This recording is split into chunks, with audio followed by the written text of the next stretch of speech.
afternoon, everyone. I'd like to welcome everyone to the workshop portion of the Los Alamitos Unified School District Board of Education meeting. We start our Board of Education meeting with a roll call. Ms. D'Angelo, please. Mrs. Russell. Aye. Mr. Boyer. Here. Ms. Gatuli. Here. Mrs. Davidson. Here. And Mrs. Hill. Here. Okay, the next item on the agenda is the adoption of the agenda as presented. May I have a motion? I'll second. Are there any changes, deletions, or additions? Seeing none, all those in favor, please say aye. Aye. Opposed? Motion carries 5-0. We are now on to community and staff participation, and I do have one card from Dr. Jody Robanis, and she will address the board.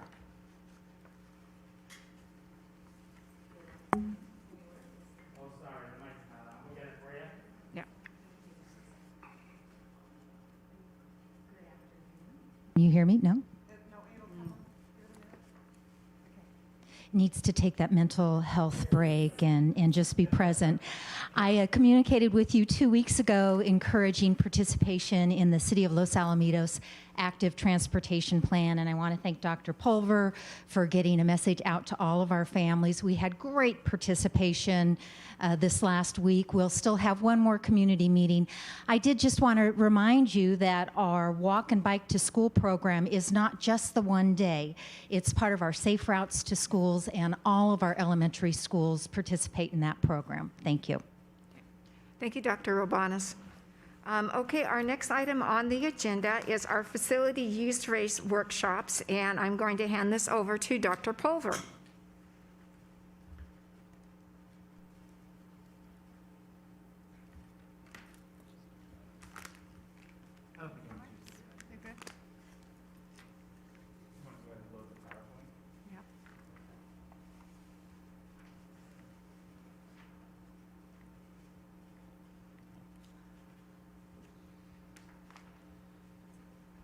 Good afternoon, Madam President, esteemed members of the board.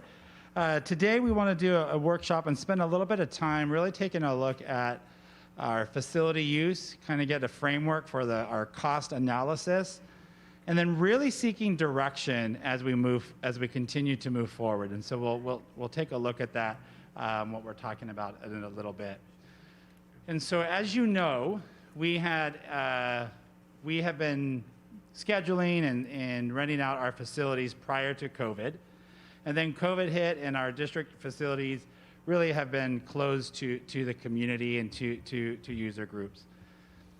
Last year, we had been working on taking over full control and maintenance of our fields. And so, as you know, we entered into a one-year extension of our MOU with the City of Los Alamitos, who have been great partners with us along the way. And towards the middle of November, we will be taking over both McAuliffe and Oak scheduling of the fields, and we will need to maintain the McAuliffe field ourselves, as currently the city, during the joint use agreement, has been maintaining the McAuliffe field. So, is it not on? Wait for the clicker to turn on. Mr. Robanis is not the only thing that needs to just stop and breathe. And so just kind of give you a quick current status of where we are. As I shared, our district facilities are not available currently. We are considering and been partnering, Dr. Nien and our Director of Facilities, CJ Nolan, has been ongoing communication with the Rossmore Community Services District, with the City of Los Alamitos and the City of Seal Beach, with how and when they are letting their facilities open to the public and how they're being. Oh, Jody, your 3 minutes are up. Your 3 minutes are up, Dr. Pulver. Thank you. You didn't get it all in. And so we are, as you'll see a little bit down the road, we are considering in consultations with them of a possible date of making our facilities open on December 1st, where if the user groups want to be able to, and it may still be limited or it may not be all, but we're still entertaining that concept. As I shared earlier, we are dissolving our city use agreement with Los Alamitos, and so we'll take over that process in the middle of November. And then in that, as we knew, we will, we've not been maintaining the McAuliffe field. That has been by staff through the City of Los Alamitos. We know that we're going to need to add an additional grounds level 2 position to be able to now take over the maintenance and the care of the McCullough Field. Remember, we already do the Oak Field. And so the cost for that additional personnel, we should over time be able to recoup some of it through the facility fees because, again, the city was making that investment over that. And so CJ has been working with Assistant Superintendent Dr. Frazier with getting that position posted, and we'll be well equipped to be able to take over the McCullough Fields by December 1st, should we decide. Again, that's really just an arbitrary date right now. We'll continue to monitor the COVID situation to decide if and when our facilities should be available and in what capacity. And so with that, I'm going to turn it over. What we would like to now do is to take a look at, we've been using this past year, particularly with COVID, to really study how have our rates for the use of the variety of facilities that we have, whether they be indoor or outdoor facilities, how do they compare to other districts, wanting to look at our direct costs so we can kind of keep in line with the Civic Center Act, and then make any recommendations for how we would charge users in the future as we move forward. So I'm going to turn it over now to our director, CJ Nolan, who will take over the next portion of the presentation.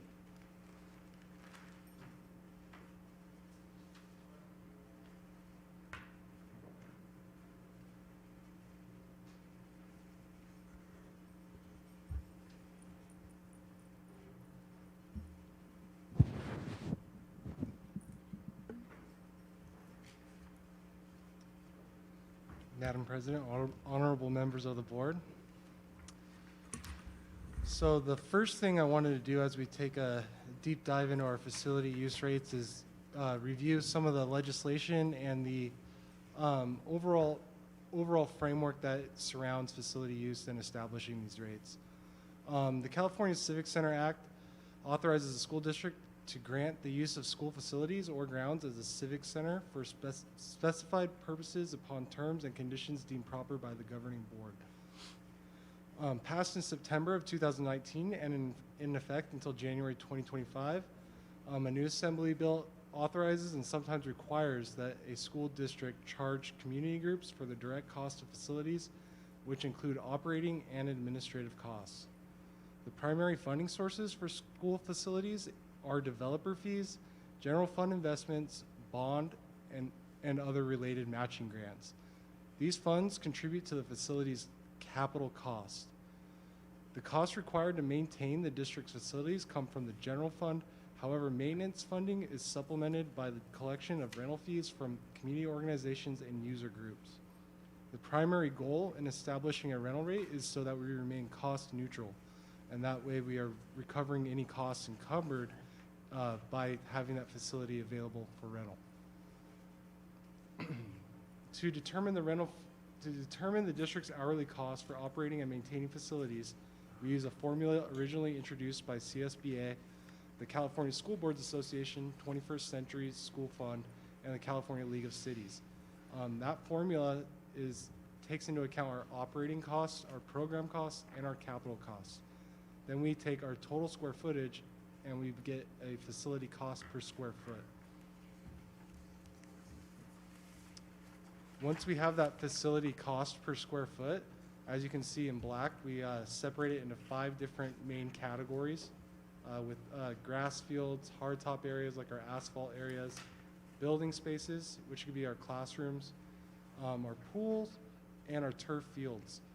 The average square foot, to normalize those costs, we take the average square footage of each of those types. So say we have one field that's 40,000 square feet and another it's 45,000 square feet. We'll average those together and then multiply that with our square foot. We'll multiply that with our square footage rate. And then we divide it by our 1,800 usable hours. And I know that's a lot of information, so if you have questions, feel free to ask. We got to our 1,800 usable hours based off of data from 2018, 2019 facility use, how much our facilities were used. So all of the data that we've put into this is actual data from 2018, 2019. We had to go back a little further because this last year wasn't very representative of a normal year. We also removed hours that we don't run our facilities. As you know, we have time limits in the way we won't rent a facility past a certain hour in the evening or on a certain day of the week, or certainly 3 o'clock in the morning, et cetera. So that's where the 1,800 hours got shrunk from perhaps past formulas. When the city was doing this, do they have to follow the same strictures? Is this going to reduce the cost, makes the cost more? Do we know? So by us taking over the scheduling and we'll also be taking over the maintenance of our middle school fields as well, or McCullough Field. So it will give us more control in the fact we will have the scheduling, but we will encumber costs in having to maintain it. Now, those costs are also offset with other items of the joint use agreement that will no longer be in effect as well. So would you clarify for me, so as I understand, the big change is McCullough Field, we kind of separated things that the city would be responsible for that field, so we didn't have the right finger look at the left finger, so you guys didn't mow and you didn't weed, and, you know, that's the only facility really the city had handled the maintenance on. We handled the facilities at all other locations. We handle the maintenance at all other locations. They would Then- handle the scheduling at Oak and McCullough, though. So we're just really taking over the schedule or taking over McCullough's maintenance. In terms of scheduling goes, did the city schedule all of our locations, including the Rossmore schools and Seal Beach, or did we do all the scheduling of our facilities and they did the scheduling of McCullough? Correct. We did all of the scheduling. So out of our 45 or so rental facilities, we're only adding approximately 3 to 4, depending on how you divide up the fields. So we scheduled all of our facilities, classrooms, MPRs, et cetera, and Everything. just not the Oak and McCullough Fields. The city scheduled that. City scheduled And then those, the okay. Oak Gym as well, which is an ongoing MOU that we'll have with them. This workshop is bigger, though, than just the McCullough Fields. We are usually Right. actually taking this opportunity to take a look at all of our facilities, the true cost.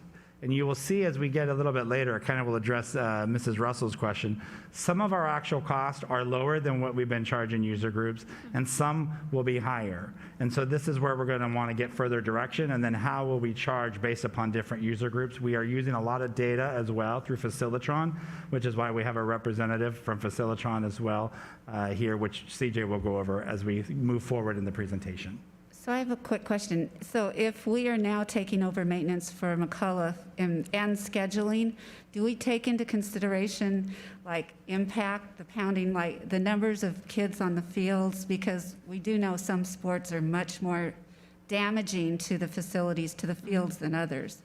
Will they incur greater costs based on impact or numbers?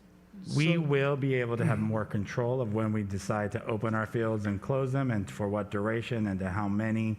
And then the rate structures would vary based upon really more the group, I believe, as opposed to the sport. Correct. Yeah, we would be dividing them amongst user groups, and that's how we would establish exactly where that rate lies. Now, I wanted to go over the operating cost, programming costs, and the capital costs to clearly define what those are and what goes into them. With our operating costs, they cover our utilities, our maintenance and operations salaries and benefits, our custodial salaries, our campus security, supplies, equipment, and any specialized building management that would apply to that facility. Our programming costs cover our facility use management, which would be Facilitron. It's incorporated in our administrative and secretarial that are involved with scheduling and coordinating these items. And then our capital costs, which is our annual replacement and construction cost for a facility. So the building construction cost uses a depreciation factor to determine an annualized cost or capital cost that we attribute to each facility. And here are some of the actual numbers from 2018, 2019.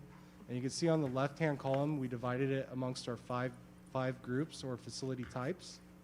And then you can see how it's divided amongst the 4 for operating costs, or the 5 for operating costs, excuse me. utilities, maintenance, service salaries, property insurance, and then we get our total operating costs.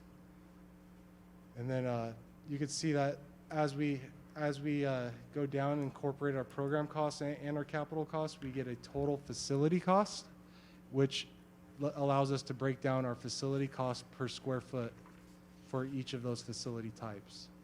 So these are all based off real numbers and our actuals from 2018, 2019. So I'm looking at the pool cost, and thank you to Dr. Nguyen. Last time we were there, she took me over to see it and to see the very extensive pool maintenance room. But I see that that's a really high cost, and like building costs are really high costs, but those aren't, especially the pool, we're not anticipating the public or using the pool, are we? Are we? It's very possible. I think there will be a great, obviously, we would first have our pool be used by our own teams and our sports, but there could be opportunities for the community to be able to rent our pool or a different user group, just like we have rented space over at the base, et cetera. So, of course, we would preserve it for us first, but either way, we have to have a cost factor for what it would be should a user group. For example, right now, you'll see here later, we have our gymnasium. Our gymnasium is almost never available to any user group because that's why we need a second gym. But we would still have to have a cost for it so that if we were to rent it out, people would know what that cost would be. Okay, I just wanted to make sure that we weren't taking cost into consideration of facilities that we would not be even looking at renting to the public. Thank you. And for clarification, the pool costs are just on our new facility. It's not on the pool in McGaw because the city of Seal Beach is, for the public to clarify, the city of Seal Beach takes care of all of that and all those costs associated with the pool in McGaw. Yes, at some point, the city of Seal Beach releases the pool back, and we no longer enter into that MOU. We'd have to decide, A, do we maintain the pool? What do we do with it? Right. And if so, would we rent it out? I just want to clarify that for the public so they know what's going on there. Good point.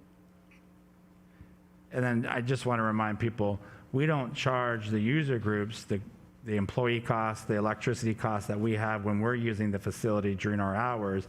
It's really just breaks down to an hourly rate. If you think about it, we're using it 8, 10, 12 hours during the school day. The remaining hours that are available is when something potentially could be utilized.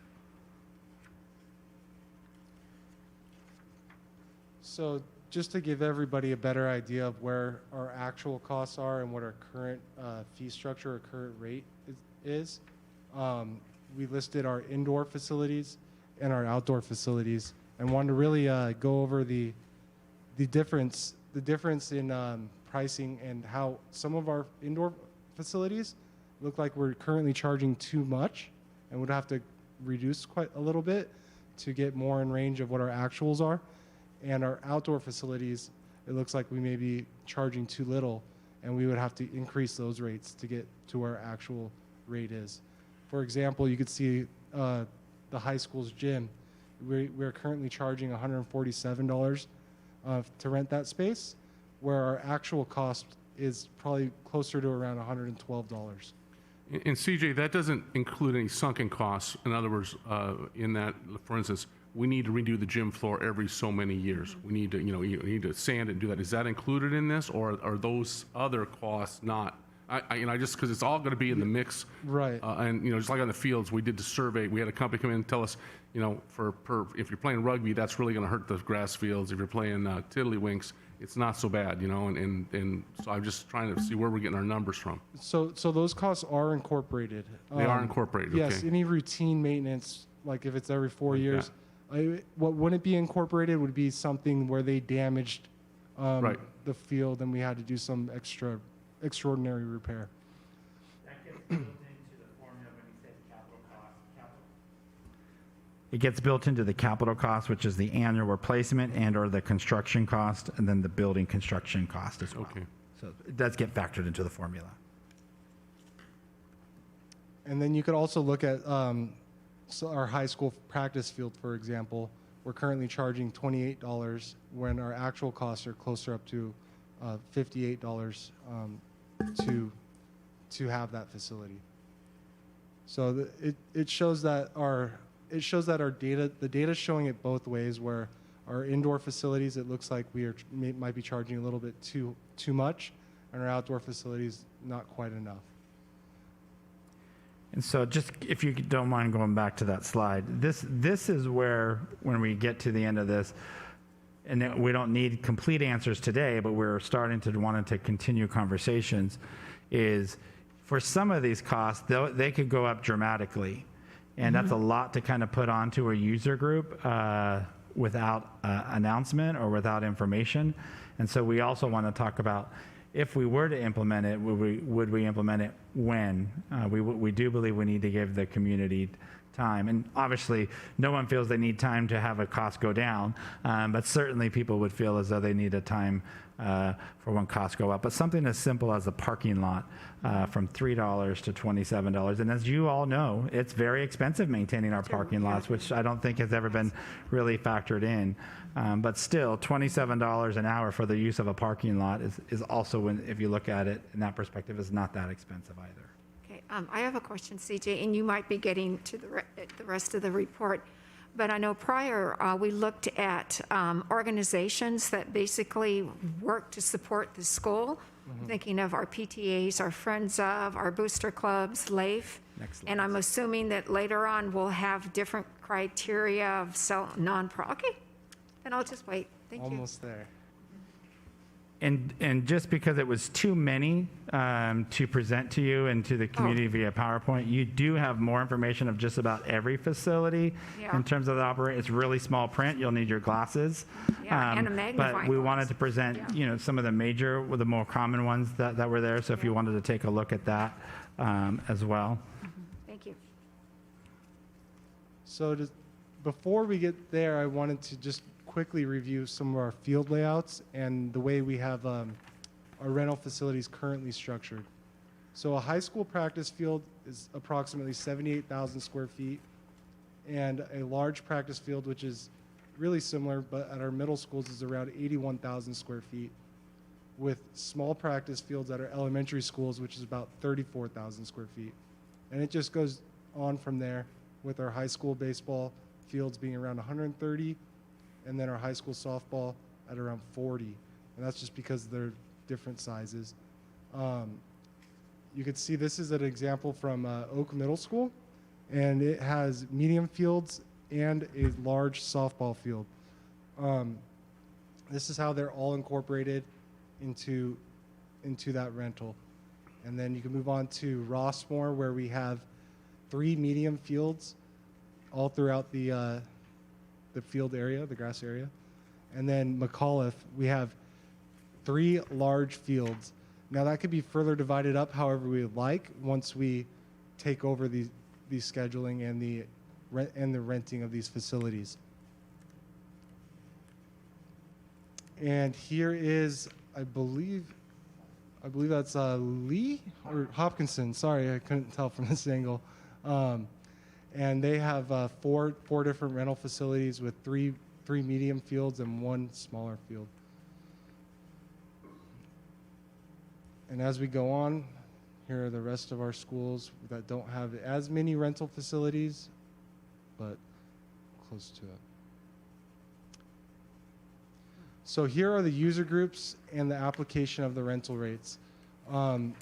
We listed the user groups from previous discussions that we believe the board wanted to see, and these are just our recommendations to how we would organize it, or who we see using our facilities or renting our facilities the most. District sponsored would be our first one.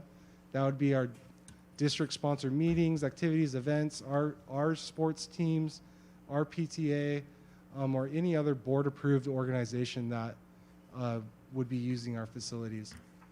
The next 2 are what I would call our district partner programs. That's LAIF, possibly the city programs, the Rossmore Community District, And any booster organization that's directly supporting a group one, a group that's in group one, excuse me. And then we have our nonprofit A. So that would be local nonprofit volunteer groups consisting of local participants and utilizing volunteer staffing. So that volunteer staffing is a real big difference between nonprofit A and nonprofit B, where nonprofit B is local nonprofits, but they're non-volunteer groups, meaning there's paid staff, paid coaches, and they pay their staff instead of recruiting local volunteers for their program. Or they may have a mixture of both. we- The coaches themselves might be volunteers, but the individuals who are running the actual organization has paid staff. And do we differentiate between a nonprofit and a not-for-profit? Is that what really the nonprofit is, a not-for-profit? B Yeah, is what that is. yeah, So they're paying salaries and things, that they're not showing a profit, but they're paying people. Correct. The organization, as opposed to being a Exactly, volunteer. volunteer, Okay, all right. Correct. And the last one is for-profit, which is just about everybody else. If they're a for-profit organization, they'd be in that last category. Now, here's some possible scenarios of how you would want to organize that prioritization and how you would want to include your fee rate. So it could be in an order where district sponsored, we'd obviously have the top priority because there are facilities. And then you would go down from there where you would likely have LAIF, our city partners, and then our nonprofits, and then our for-profits. The order in which we place those groups is up to us, and we would want to structure it in a way that reflects best for our community and the way that we see our organizations utilizing our facilities. This is really where I'd like to kind of dive in deep with all of you, because this is the type of feedback that we're going to need from you. Again, maybe not tonight. Maybe this is the first time you're starting to see it collectively looked at in this way. But this is moving forward. As we eventually make a decision, these are just 4 options. You all might give us direction to consider a 5th or a 6th option. But let me try to kind of articulate it, the differences between each of the options.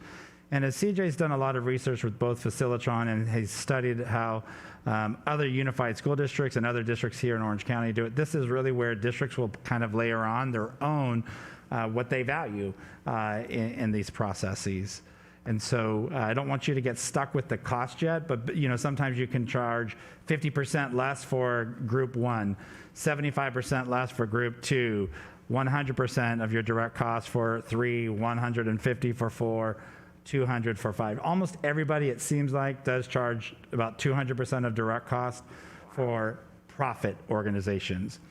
So as you look at option 1, one consideration to think of, it's really our district sponsored, that would be free, our own school sites using our facilities, et cetera. And then group 2 is if you wanted to lump LAIF and our cities really kind of collectively at the same level. What's different between option 1 and option 3 and 4 is if the board wanted to make a difference between LAIF and city partners. So if you wanted to make them different user groups or lumped together as one. Option 1 carrying on then in group 3 is if you wanted to differentiate in terms of the fee structure to nonprofits based upon non-volunteers or based upon whether or not they have paid staffing. Another way to do that, as you'll see in option 2, is if you just lumped all nonprofits together in terms of the same fee structure, but maybe you give access to reservation of the facilities based upon a different group. So they're just different scenarios to help you kind of carry in on that. So option 2 is pretty self-explanatory, district-sponsored. LAIF and the city is still together. Group 3, it just lumps the 2 nonprofits together for the terms of the fee structure, and then you'd only have 4 groups for the nonprofit. Third option to consider really just breaks out LAIF and the city partners separately if you would want to prioritize charge our nonprofit that really is directly responsible to supporting the district at a further discounted rate than perhaps the discounted rate for city partners. That still would allow you at times to, just like the cities have, they've let us use their boardroom for free. As you all know, when we have certain things, we can come to the board to waive something, et cetera. And then option 4 really makes it almost 6 different groups. And there, you could find other permutations, but I just wanted you to kind of see, in my mind, what I think, when I had individual conversations along the road, or when I've heard feedback at different presentations, is whether we keep nonprofits together and give a different priority access, but the fee structure is the same, whether you or not, and whether LAIF and the city partners should be separate or at the same level. Could you give me an example, like some examples of city partners, of specific groups that might, so that I can differentiate between LAIF Sure. and... So currently, the city of Los Alamitos runs a lot of park and recreation, and they use our facilities. And that's where we've had this user group where they've maintained the Oak Field and they've maintained the McCullough Field. But let's say that they're running a volleyball camp that's out on the fields. So they would rent the facility from us now. And what rate should we charge them? Of course, they're going to have to charge that rate on to others as well. They might run some other soccer camp or something through the city, but they use our facility. Remember, LAIF does that as well. So LAIF might run an after-school classroom activity. They might run an after-school Galaxy soccer camp as well. Sometimes, we've tried to get the entities to play nice so that they're not competing with one another. It might be the youth center wanting to use our facilities for something along those lines. What it wouldn't be is, and this is where we'd have to be really mindful, is that an outside user group doesn't try to go through the city partner, one of the cities, or Rossmore Community Service, or even through LAIF necessarily, to suddenly get a discounted rate. Let's say somebody wanted to run a swim safety program, and so they wanted to rent our pool and figured, well, gosh, it's going to be cheaper if I run the program through the city of Los Alamitos, have them rent the facility, they pay me, et cetera. So we'd have to be careful about how we differentiate that aspect.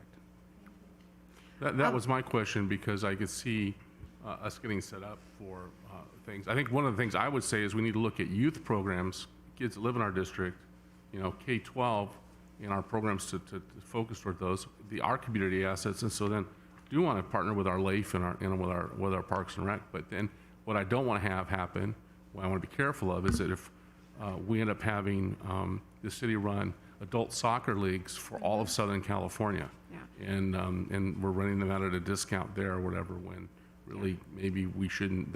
We have to just be careful with whatever board decides what is. We want to have those. I think adult leagues are important. I've played in adult softball leagues. I've played in adult leagues, so it's important to have those avenues. But they shouldn't go at the disadvantage, because adults playing soccer on the McCullough Field can do a lot more damage than a 5 or 6-year-old playing soccer. I really agree with what Dave said, because one of my first thoughts was, as a Seal Beach resident and looking at our rec department, I'm sure it offerings, it's very similar to what Los Alamitos does, is that different individuals will come up with an idea for a class, and that's how they offer, little dance classes for 3-year-olds, and, computing for people who can't compute, which I should probably sign up for, and things like that. And they are they're contractors, so they're individuals who are working, and the city is offering this to a benefit of their their citizens.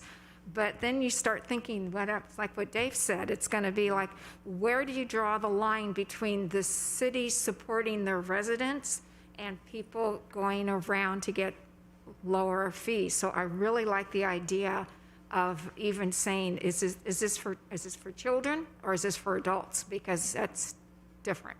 That's a good point. And it's a slippery slope, because we do a little bit of that too. If you think about our summer camps for our coaches through LAIF, which we want to be able to find an opportunity for our coaches to be able to run their camps through the proper channel by going through LAIF. And so, yes, I think this is really about providing opportunities for the youth in our community. To provide financial accountability for our coaches, because parents were tired. They've come to me for 16 years and said, I'm tired of writing a check to Joe Schmo, Coach Gene Smith, or whatever. So I think it's important that we've done that, and that's one of the reasons we did that. It was, okay, well, and a portion of those proceeds do go back to LAFE, and we also then make sure we have the proper insurance and the proper Correct. things for our facilities, which is an important question, which I'll ask later about our insurance costs, and I know we have user groups have to. All of provide that their own is separate from this. If someone needed custodial, they pay the direct of custodial. If they needed lights on our fields, those are still the cities, so they would contract that out through the city of Los Alamitos for the McAuliffe or Oak Field. So all of those would be add-ons. So I just want to be clear about something. So the city does run the softball leagues for adults. That's not something that they, as far as I know, at least in Los Alamitos, that's not something that they are having somebody else run for them. So, and then they run some sports camps for kids. Sure. The city of Los Alamitos runs those. So what you're saying, Dave, is that you want it differentiated by the age? So if it's adults, then you think we should charge the city a higher rate than it is for our students and children? I just think we need to be careful that we don't have, just having coached and been on the fields, and seen what, believe me, adult sports, I played them. I played at the fields and things as adult. It's important to have that. My concern is, though, adult sport leagues, if we become, because I know like Long Beach doesn't support a lot of things, and I know if we became the mecca for, it could be club soccer as well or something, that just, we need to be careful with our fields, that we don't have them get overused and abused, and we have a huge cost to repair them. And I think CJ knows we've had those issues in the past. We have to be careful that the city doesn't, that we get an unintended consequence. Not that the city would do it intentionally, but that also adult soccer becomes a huge deal, and they're able to get these big, and then we have a damaged. We just have to have some kind of balance there. And I'm just saying. So I'm just looking for a pitfalls. reminder, again, because right now the city would schedule the McAuliffe and the Oakfield after school hours. And so I believe the way the MOU that we have in existence with them, and the way that they would rent the facilities out to outside groups, I believe that they give a priority to youth sports first. The adult leagues are in the evening, and they limit the number of those, because there's also, we say how many times our fields can be used. And I want to say, somehow I recall something that they also require that the organization, let's say it's AYSO or Friday Night Lights or pick their group, that they have to have at least 70% of the individuals in the organization. I might be off, so I'll be serving a district. Not necessarily they're enrolled in our schools, because they could be living in Los Alamitos and attending another school within our community that's not a district school. So they're verifying an address of some sort. But to me, that's two different things. That's AYSO, who is a nonprofit. It's one or volunteer. 3 or 4. It's 100% It's not the city. The city runs, they used to run, I don't think they do anymore, but they used to run basketball, and they used to run Correct. flag football. That's not NJB. That is correct. That's a whole different organization. So what I'm trying to clarify is that if the city puts the program on, the city puts the program on, city staff, They run it through their they Parks run and it Rec. through their Parks and Rec. They do that. Is Dave saying that he thinks there should be a two-tiered for whether they're kids or whether they're adults?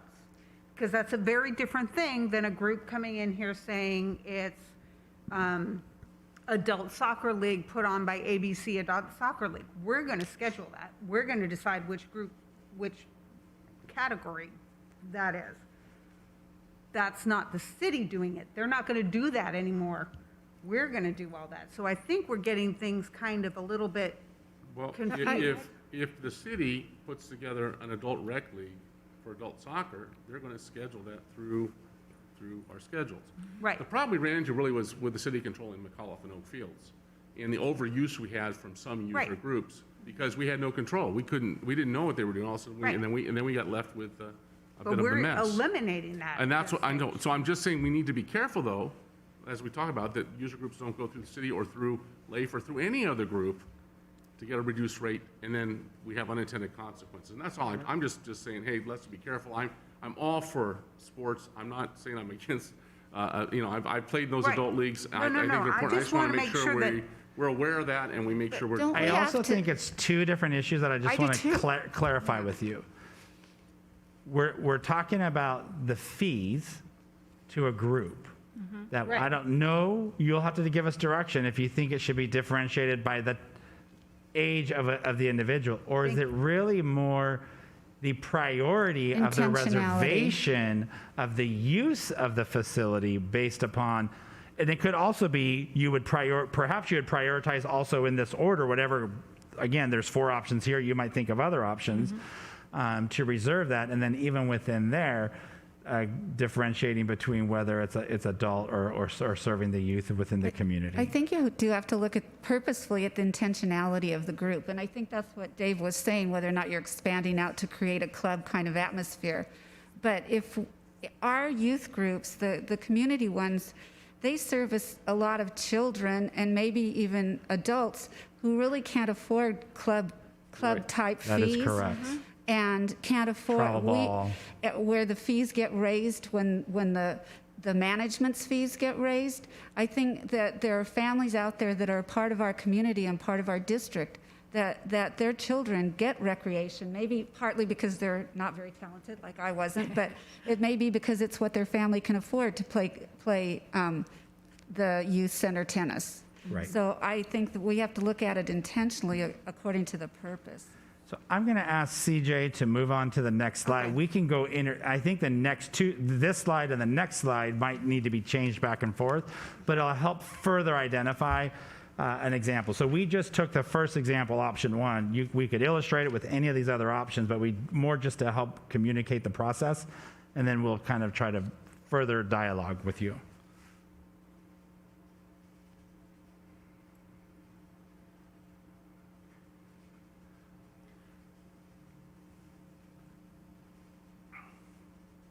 Little technical difficulty. We've come a long way. I mean, I go back 16 years ago when we hired PRZ to come in and look at our fields and just give us that, what does it cost per square foot to, based on a sport or what it was, and to do those things. And we've really tried to work along with our sports board that, I don't know if they still meet, that we've met with the different sports groups, and each of the cities we've developed over the time. So it's been an ongoing thing, and now we're at a point now where it is a community partnership. I've always felt strongly that our fields, these are public dollars. They are. Here on our fields, our schools are our parks and our rec for our 3 communities. Yep. So we need to treat them that way and then be careful not to price them out of the market for. Well, and we're legislated that way. I mean, And now we've got legislation finally, yeah. Yeah. And I want, before you start, is this per square foot, the figures? This is per hour. Per hour, thank you. So can I just ask real quickly, so if you said the nonprofit A would pay 75% of, and so how, at some point, could we get an idea of how that compares with what they have been paying? Like if, not, I know that's asking some, like AYSO, is this going to not be detrimental to the program? Will they be able to handle it? I'm concerned about, what groups can handle it, because I know some nonprofit Bs will just raise their fees, but AYSO keeps everything as low as it can, and so does, I think, LaSalle Junior Baseball. So on this handout here, you'll be able to see some of it, but CJ turned over to some of the more commonly used. And so as you can see, if it was the middle school practice field, our current rate for a nonprofit is $14, and our actual cost is $67. That is a huge increase. Yeah. And so now, if we used option 1, then they might pay 75% of that, so they'd get a 25% discount on that. So that's why one of the last questions at the end of our board meeting is direction from you is, should we fully implement our actual costs? Is this something we tier in? If we do make these increases, when do we implement them? Do we wait for 6 months? Do we wait for 3 months? Do we wait for et cetera? So that's some of the other feedback. But at some point, you probably should. Otherwise, what are we basing our cost on? At some point, we should probably move towards what our actual costs are, and then differentiate do we have them, maybe they pay 50%, maybe they pay 75, basically, with these figures here of 0, 50, 75, 100, 200 is kind of what we are seeing as through Facilitron, how other districts arrange, but you could do 25, you could do 150 at a partner, at a group, so. Right. So this is just a sample of three. This is just a sample of three different facilities where we can see how the rate is affected as we group each user group. So with our district sponsored, obviously that would be our groups. It would be 0%. And in our sample, we have LAIF and city partners at 50, and our nonprofit A's at 75, and nonprofit B's at 100. And that's 100% of our actual cost, or 75% of our actual cost. So the numbers are all based off our actual cost for this sample, but as Andrew was saying, we can easily adjust as necessary. CJ, if you can go back to that slide, when it says large practice field, on the other slide where we said outdoor buildings and facilities, what would that be? Is that the LAHS practice field? Is that the middle school practice field or the elementary? It didn't. So a large practice field would be a field that is at around 81,000 square feet. But based off of this slide and the current rate is what I'm trying to associate that with. So you're seeing large field of the LAHS practice field, or are we seeing the middle school practice field? So those are both considered large fields. I think, and now that I look at it, I think it would be the middle school practice field because the cost for a middle school, our 100% cost is $67.06, which is here, and if you were a nonprofit B, you're 100. So that's what it is. If on slide 10. The large practice field is basically a middle school practice field. Correct, yes.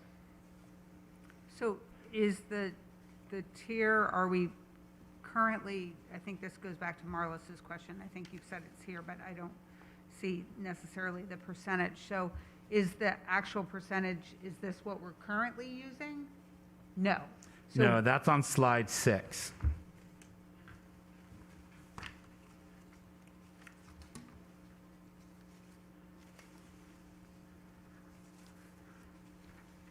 But So currently, a middle school practice field is $14.46 for a nonprofit rate. so it, for a nonprofit rate, it doesn't matter what nonprofit it is. Like, you don't believe currently we We differentiate. do not currently differentiate between Okay. nonprofits. So we're looking at trying to, in a way, recover our cost and also balance out the organizations that are using the fields by basically what Dave said, what they're giving back to the community. Because if we're using City and LAIF is going to get a 50% discount, that means that they have more of a likely use of our facility than compared to for-profit, where we're charging 200% of our actual cost. Correct. We would also be in control of whether we approve or reject their request Right, as well. okay. So the difficulty is, I know we're all looking at the field because that is, we haven't, at least for the McAuliffe and the Oak Fields, we haven't charged those. The city has. And we Now, don't, the McGaw Auditorium prices, if you saw, that actually went down based upon our actual costs. So some of our facilities went down. Our elementary media centers went up slightly. And then what we also thought would be helpful to put it in perspective is to get data. What do other Orange County districts charge? And so for the use, because we have heard time and time again that the reason so many people want to use our fields is because we are way below market. And yet and I'll tell you, because I live in a different community, the fields and the schools of the community that I live in do not seem to me aesthetically, just off of appearance, to look anywhere near the level that ours are. Ours are higher, I think, look better, more maintained, et cetera. So, I just had a question, now I forgot what, but we don't know what, since the city has been, we'll just take McCullough. The city's been renting out McCullough, we don't know what they've been charging, correct? I think it's still that fee, isn't it? We don't know exactly what they're currently charging right now, but I believe it's around that same fee. And Diana, that's been one of my beefs for 16 years, is we've never really had the transparency. They've never really given us accounting on Of how what's much going money on, they've so- taken in and how much money's gone So out. But it Marlis could brings be up a good- low, but yeah. we don't Yeah. really know what that low number necessarily is. Or it could be higher. I'm sure that at some point Yeah. we could work with the city to find Well, out. I'm sure those folks over there now, at this point, now that things are switched around, we can work with them, and we are all in this together, so we need to figure out what's the best thing for our community, what's best for our groups, but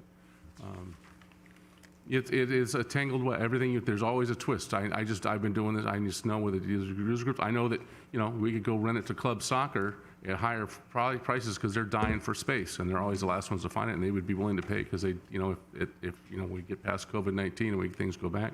But we have to be careful because we need to take care of our students. So it's a priority of our community kids and the programs that are here and that have been here.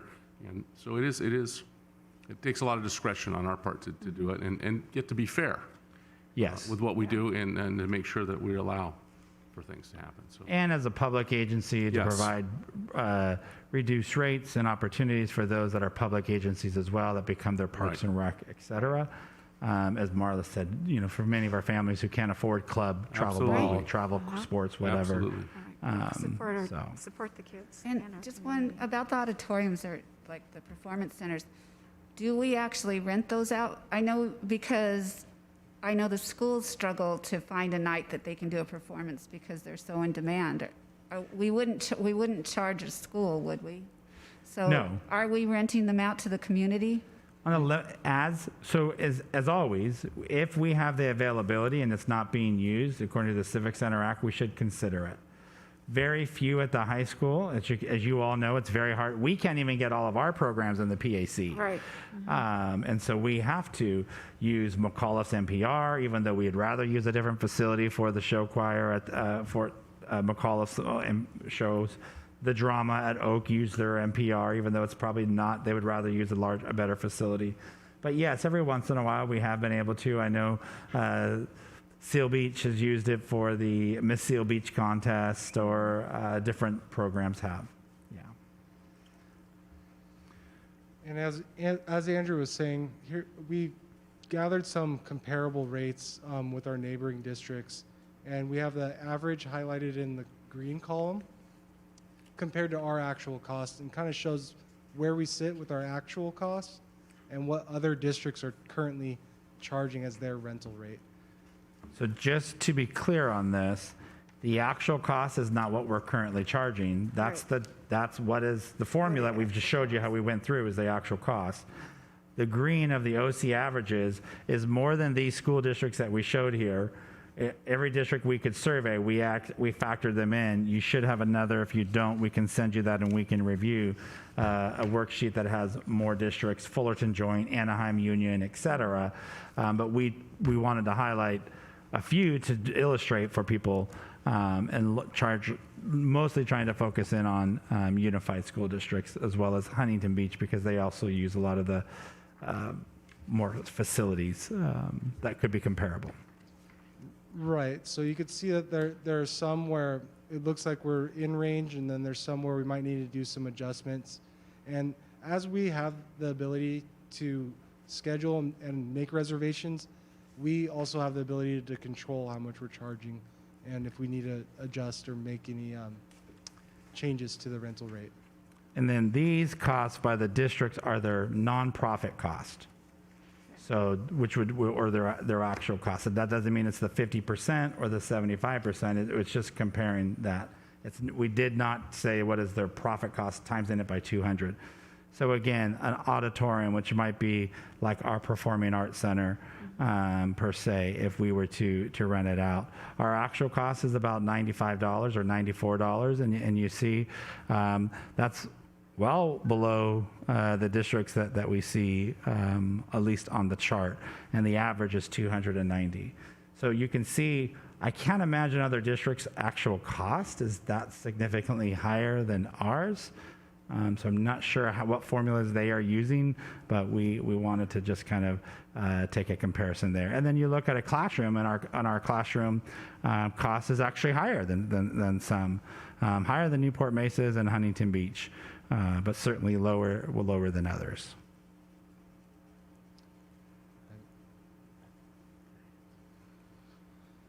And as we wrap up all of our facility use and where we want to land on those rates, it kind of it leaves us with key information that we need to establish in order to establish new rates and move forward with our reopening of our facilities and availability of our facility rentals.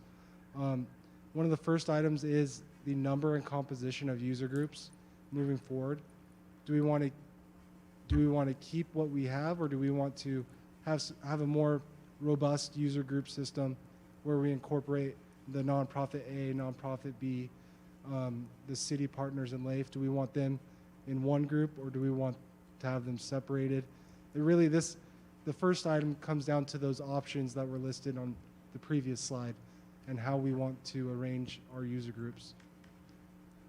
The second would be how we want to allocate the costs to each of those user groups. Do we feel like our nonprofits should incorporate 50% of our actual costs? Should they encumber 75%?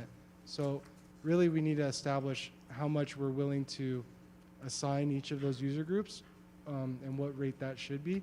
And then lastly would be, what date do we want to implement this? Now, I highly suggest that we provide ample time to our user groups so that they can adjust if need be, and that they have time to react. And it is a recommendation from Facilitron that I believe we would agree with, that we would want to reassess these rates on a biannual or a more regular basis, where we can make sure our rates are being updated to what our actual costs are in some type of way. CJ, could you just expound on Facilitron and who they are and how we come by them and what they do for us? Yeah, so Facilitron is it's a web service platform that allows us to have a full menu of our facilities available online for any user group to come and rent, no matter how small, big. Really, it provides all of our. They've come in and taken an audit of all of our facilities we have available for rental, and they've placed it in a spot on the internet where it's available to anyone that would like to reserve one of our facilities. Now, in doing so, they're also able to review the insurance documents, have their tax returns uploaded as well. So we're able to make those checks onto which group they fall into. And then it provides an approval system that goes to our sites, and then it would go to our facilities department. And with us approving it, then that's when the facility is confirmed as approved. So. I just wanted the board, if you weren't aware, it's a really good program, and it's to help protect our liability, make sure we've got legitimate groups, and it's a tool that you need if you're going to be managing all of these facilities and all these and what we have. So thanks, CJ. Okay. CJ, I do have a question. I have an assumption, and I want to make sure it is correct. We were talking about how we would hire another grounds person because we're taking back a field, and we would need the support. And then Facilitron would be the method by which people would make the reservation. So we would not need to hire another person as an employee. So the extra cost to the district for us taking over our fields is just going to be with one additional employee. Is that correct? It is. We will not need any administrative. Correct. Okay. You are correct. We will not Remember, our philosophy is to start small. The Right. PRZ report would say we need even more grounds Right. Oh, people. yes. But we also have to live within our budgets like everyone else does. Yeah. And so we believe that we can accommodate it, and if we need more, we'll have to reassess. But I think it's more prudent for us to do the bare minimum first, see what it really takes, and then make a recommendation I would later. also say, too, that I think a 3-month lead-in might not be enough time. Probably not. I'm a bit, well, especially right now, because we don't know what we're going to be doing in 3 months. Well, I don't know if we're going to be having huge parties together without masks, or in 3 months, we're still going to be 6 feet apart. So I would think we need, I'm thinking more like 6 months, because I think rec departments start looking that far ahead for their programs and fees and things. Yep. Right. Diana? So I was really entrenched when we went out and started charging a capital fee.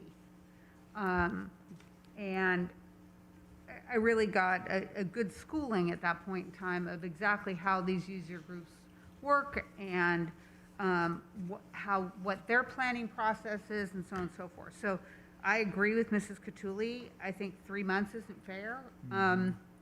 I think some of them, I mean, we're at an odd time right now, so I'm not sure anybody is registering anybody for anything. But usually they're at least 6 months ahead of time with advertising and so on and so forth. So I'd want to make sure that we were really communicating it well and communicating it out. And that means that it might be unpleasant for a little while, but I think that you did a really good job in explaining and showing exactly how our cost, how we come up with that cost. And I think that's one thing that, if I say candidly, I think sometimes the community thinks we pull these numbers out of the air. So being able to use that and use that when we communicate, I think is really important. Now, of course, they're going to come back and tell us that we're not right, but that's okay. It is what it is in my opinion. So What helps, though, is when you see the comparisons of other districts as well. absolutely. So that data we thought was also really important. Yep. The other But thing you is, bring up a good question, Mrs. Hill, that I don't know, that About makes the me capital wonder, fee? is would the capital fee no longer occur because it's built into this formula of the capital cost already built into that formula? So the capital fee, no, we would not have an additional capital fee, no. Okay, because we've been charging that extra fee Correct. so that we could put it away to, and well, the question for that is, how much is in that account? And the idea behind that capital fee was to say, at least in the preliminary discussions I've had with user groups was, hey, maybe we would like to have another turf field at McAuliffe. And that might be in the best interest of everybody instead of having to worry about gopher holes. Or at Oak, or maybe, a track, or whatever it would I be. think Or we need to put new lights, I those sunken always- costs, so major, so I that thought was, they were for capital improvements to the current field. we right, that's what they had. were to be used for They capital are, improvements. and right now, if you recall, because through the user group, through the MOU with the city of Los Alamitos and the district, it is kind of a shared capital account. Right. And I want to say, Right. what is there, 200,000-ish in that account that we'll be earmarking before the MOU gets dissolved come November. And I think some of it is for, I know that you and Ron have had ongoing conversations. Yeah, it's prioritized for the ongoing capital cost of maintaining and improving our field facilities. So the first project would be at one of our fields at McAuliffe or Oak. The second one would be of the city's choosing, and the third would be of the district's choosing. So I think that's important to, if we're going to when we communicate that, if we're communicating that we're now putting this into the fee as opposed to being on top, I think that's going to get us, some credibility Yeah. and be a good PR thing as we're increasing this. And CJ, just for since I've been here for a while, 16 years, one of the projects we talked about, I know the lights were done through a grant in McAuliffe with the city. I know we have lights at Oak. I know we talked about replacing lights, I know it's projects we've talked about that the lights are plumbed to put lights on the backside of the stanchions to light up the track field. That was a possible project at one time. I think when we do this, it'd be nice to say, we're going to pick a project, we'd like to pick this, the city may want to pick this, and we can share that as we do this with the user groups. I think it will just be helpful, and transparency is always important. So, I 100% agree. Are there any more questions or comments? Because we Yep. have another workshop. Well, I did, I mean, I've been advocating for this type of situation forever, and I really appreciate all the work that has gone in. It's very well thought out, so I just wanted to let you know how much I do appreciate that. I think this is the right direction to go. It's the best interest of the district, and I think it protects our assets. Yeah, thank you. Well said. So what I would like to do is, today we just gave you a lot to think about. We really haven't received direction from all of you, which is absolutely fine. I would like you to sit and review some of this further. Perhaps we can bring this back to our November meeting, and doesn't necessarily mean we need to get an answer then. But really, if you go back and you take a look at the slide, first and foremost, we would need to decide, I don't know if it's first and foremost really, but one thing we would need to decide is how would we want to identify our grouping? So I think it's slide 9, there are 4 different scenarios there. If you have direction on one of those 4, or you want us to think about a 5th or a 6th scenario, I think that would help us. And then we could certainly take a look at, and then because I think once we have the groupings, then you would go next to the rate. Would you charge 50% for a reduced rate to our city partners and lay for, depending upon how you break that out? Would you charge would you charge them 25% of that? Would you charge different based upon the nonprofit status? We can kind of work on that. And then we can decide, we might want to wait for a year to have that. So the timing might be something also to take a look at. But here we know we need to get to. And then in the meantime, too, I think we could try to find out if there is a way, what does the city charge AYSO or Friday Night Lights, et cetera? What would that charge really be when you add on the capital improvement fee as well?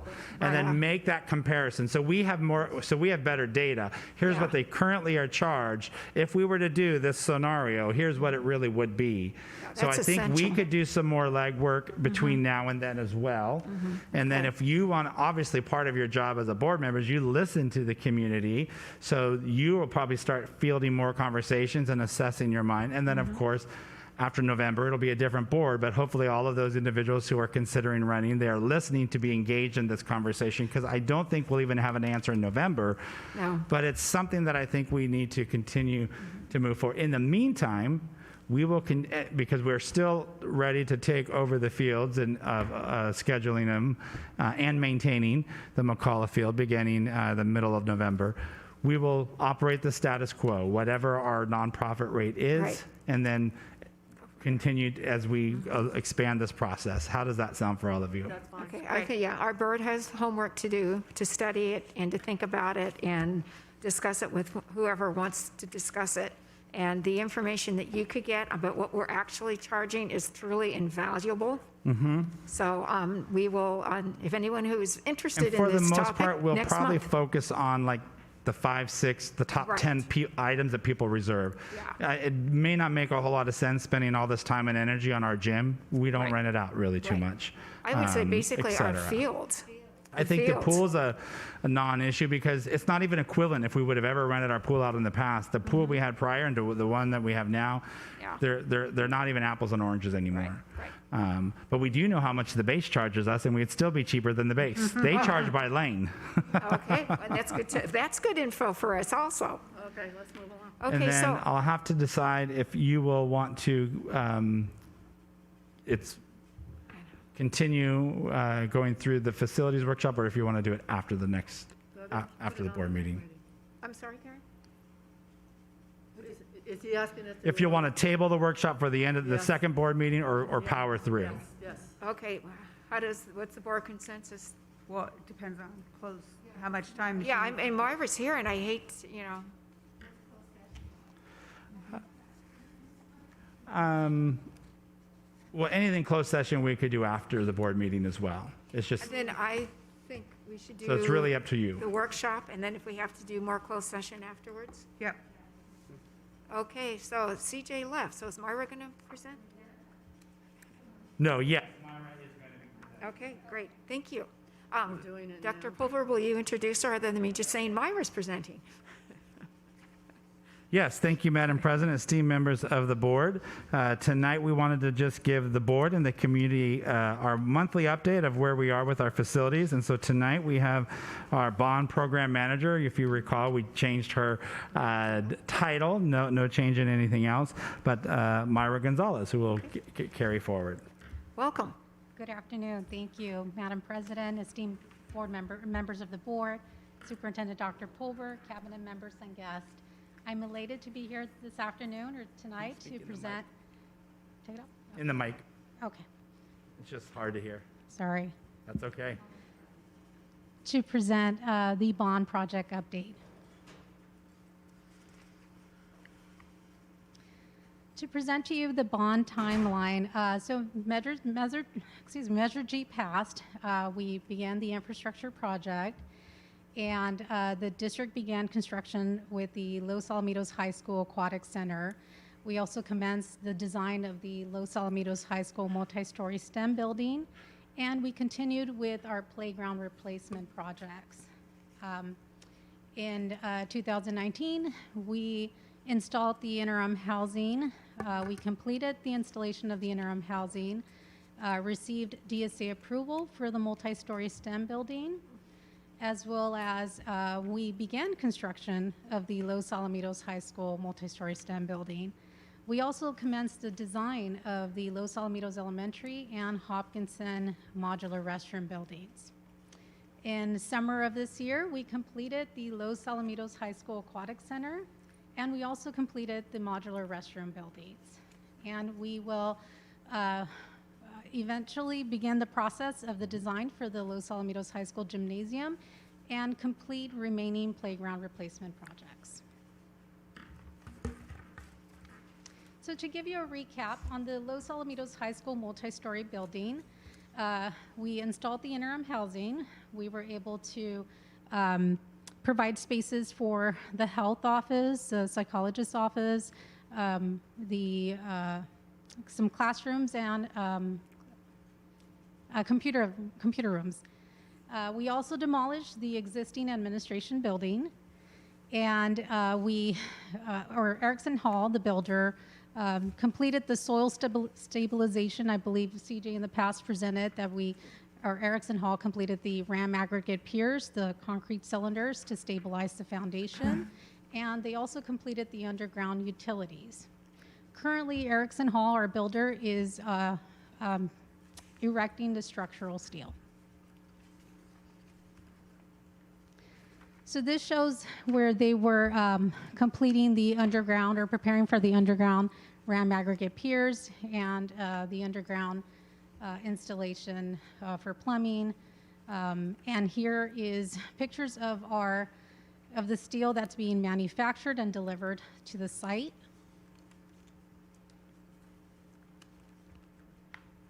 That's the underground plumbing work.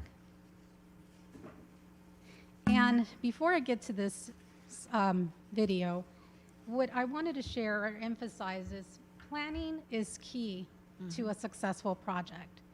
And between CJ and I, we had the opportunity and the benefit to participate in constructability review with our builder, with our design professionals, mechanical engineers, structural engineers, electrical engineers, and we collaborated with them and introduced what we consider a advanced ingenuity, and it's called steel plate.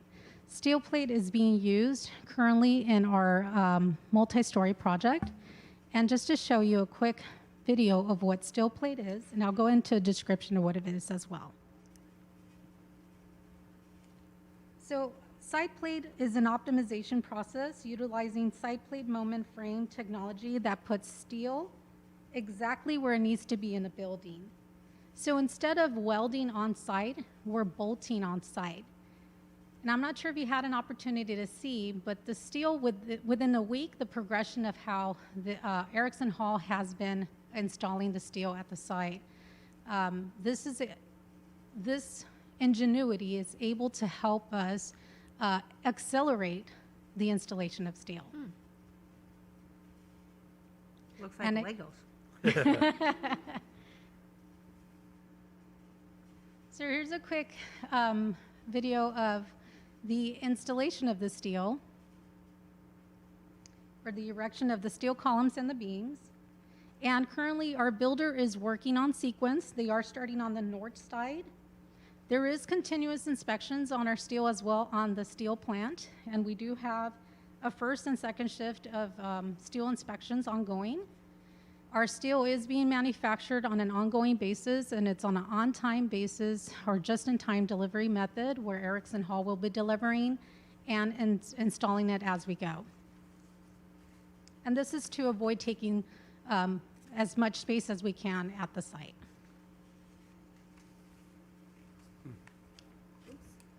Oh, Just turn it off.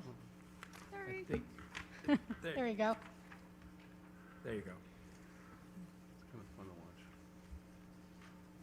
So within a week, this is how, this is the progression of the installation of steel.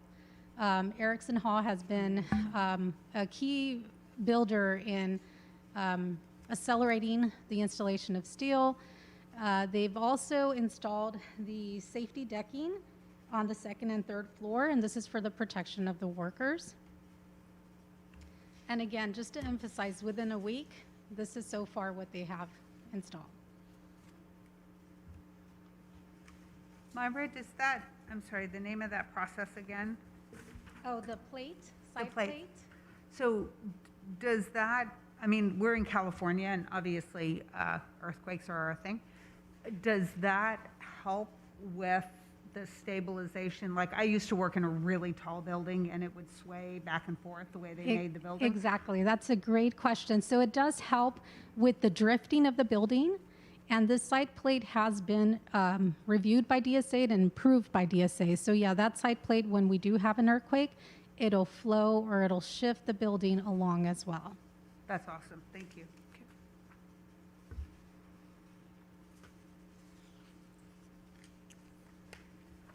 So what I wanted to mention was yesterday we did have a gust of winds, and Erickson Hall, for the safety of students, staff, and the workers, they did stop erecting steel, but they started again today, but it will not delay us. But I just wanted to emphasize that safety is their priority. That's good.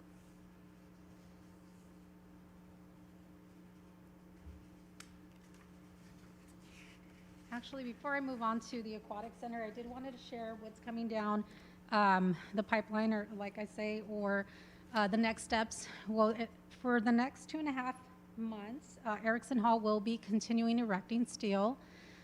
Currently, Golden State Water has completed their off-site work. We did have to, as part of the project, we have to install a fire hydrant. And to be able to do so, we do have to bring off-site pressurized adequate water for the fire hydrant. That work has been completed by Golden State.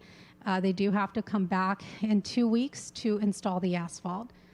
And as well as in mid-November, Erickson Hall will be tying in their storm drains, so they'll be working off-site as well. They will be working in the afternoon towards the evening, so they're not impacting foot traffic or provide any kind of congestion with drop-off, pickup, and so forth.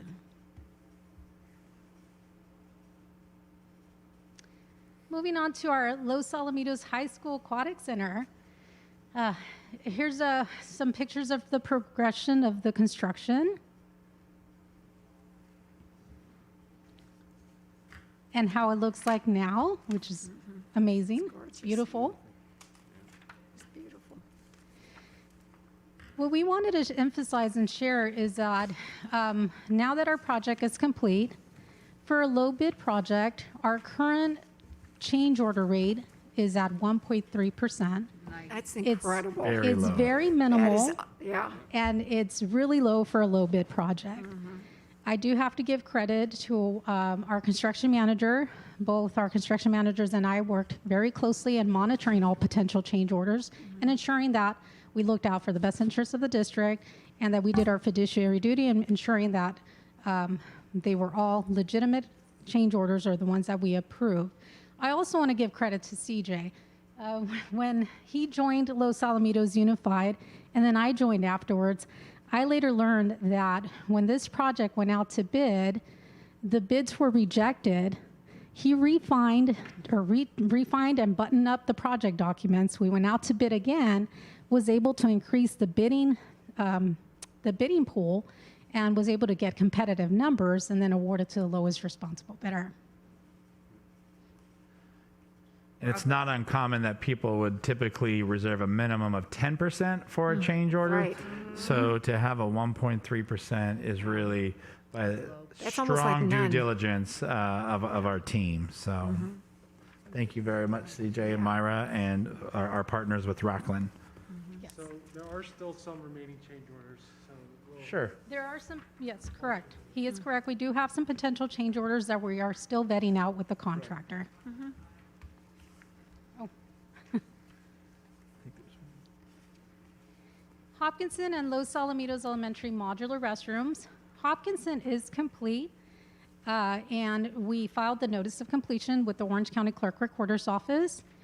I've worked very closely with our architect and the contractor. We've secured all DSA forms, uploaded it to the DSA box, and we should be receiving DSA certification anytime soon. The staff and the students are using the restroom facilities, and they're very happy. Over at Los Alamitos Elementary, the staff and students, again, they're using the facilities as well, very happy with it. We do have pending work, which is the offsite work. Has the building contractor is currently installing the backflow for the fire hydrant as well, and that they were working on it today, and they'll be working on it tomorrow as well. Golden State Water, again, they've completed their line for the fire water, and they'll be coming back to install the asphalt, not this Saturday, but next Saturday. Okay. And let's see. That is it. That's it. Any Are there any questions? questions from the board members? No, I just want to say thank you so much for this update. I personally am very happy that we now have something happening above ground. The pool's gorgeous, but you don't see it from the boulevard. And I've had so many people say, they're just taking dirt and moving one pile to the next. And I go, it's called infrastructure. You dig a hole, you put stuff in, you cover it up, and you dig a new one. Right. But you don't see the progress. But when you see the steel going up, that's like magic overnight. Exciting, So, yes. But the pictures, you could see how much underground work was done just from the pictures that they shared today. It's so important and essential, and we have to make sure the ground can, sustain that weight of the building. And I mean, your foundation is essential, needless to say, and it has to be done correctly. But the Absolutely. steel framework's exciting. So thank you very much. I think we're okay for questions. Appreciate you coming here and sharing this with the board. Absolutely. And I do appreciate both you and CJ's hard work on this and trying to get every little bond penny money we can out of our bond, because we have lots of needs and not as much cash.